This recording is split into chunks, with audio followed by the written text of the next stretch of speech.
കടിക്കാം. അതിന് വേണ്ടിയിട്ട് അവക്കാഡോ, ബദാം കുതിർത്തിയത്, പിന്നെ പാല്, പിന്നെ ഉണക്കമുന്തിരി, ഈത്തപ്പഴം അത് ഞാൻ കുതിർത്തി വെച്ചിട്ടുണ്ട്.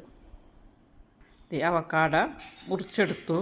ഇനി നമ്മൾ അത് ഇങ്ങനെ അതിൻ്റെ കാമ്പ് കോരിയെടുക്കാം.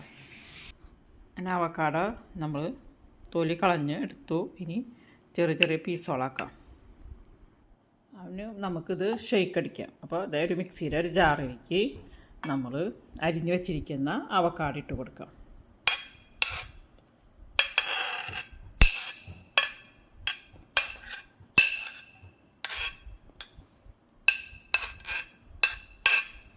അവക്കാഡോ ഇട്ട് കൊടുത്തു. പിന്നെ ഒരു 10 ബദാം കുതിർത്തിയത് നമ്മൾ ഇട്ട് കൊടുത്തു. പിന്നെ അതിലേക്ക് ഈത്തപ്പഴവും ഉണക്കമുന്തിരിയും കുതിർത്തി വെച്ചത് അത് ഒഴിച്ച് കൊടുത്തു. ഈത്തപ്പഴം ഉണക്കമുന്തിരിയും. ഇനി അതിലേക്ക് ഇതൊന്ന് അരച്ചെടുത്തിട്ട് പിന്നെ പാല് ചേർക്കാം.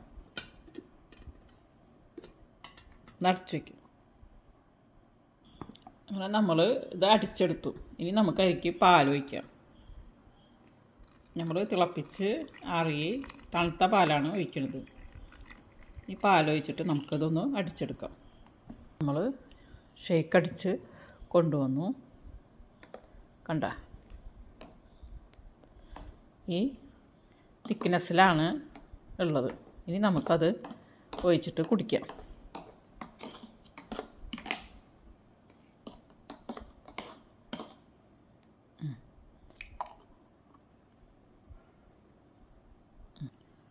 നമ്മൾ ഒഴിച്ചിട്ട് കുടിച്ച് നോക്കാം.